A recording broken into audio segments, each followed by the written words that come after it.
السلام علیکم میرے دوستو، امید ہے کہ سب خیر عافیت سے ہوں گے۔ اللہ اسی طرح سب کو خیر اور عافیت اور اپنے حفظ و امان میں رکھے۔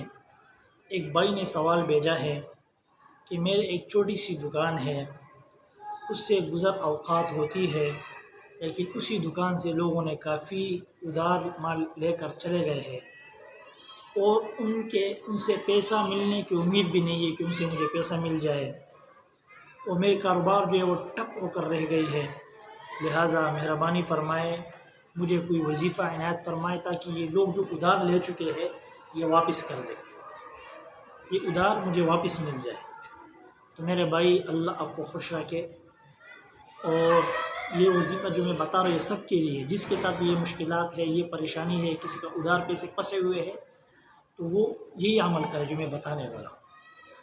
آپ تکبیر تحریمہ کا اہتمام کیجیے، تکبیر اولیٰ کے ساتھ نماز پڑھیں، اور نماز کے بعد سورۃ الفاتحہ اور آیت الکرسی اور قل اللہم مالک الملک، سورۃ آل عمران کی آیات ہے 26-27 نمبر آیات ہے، یہ دو آیات جو آپ نے سورۃ عمران کی یہ پڑھنی ہے۔ سورۃ آل عمران قرآن مجید کی سورۃ البقرہ کے بعد دوسری صورت ہے سورۃ آل عمران، یہ تیسرے سپارے میں ہے، تلک الرسل سپارے میں ہے۔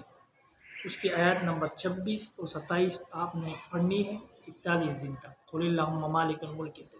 تو انشاءاللہ تعالیٰ آپ کو جو ادھار پھنسا ہوا ہے، یہ ادھار انشاءاللہ تعالیٰ اللہ کے فضل سے یہ آپ کو واپس مل جائے گا، اور آپ کو جو کاروبار بند پڑا ہے یہ کاروبار انشاءاللہ تعالیٰ کھل جائے گا۔ السلام۔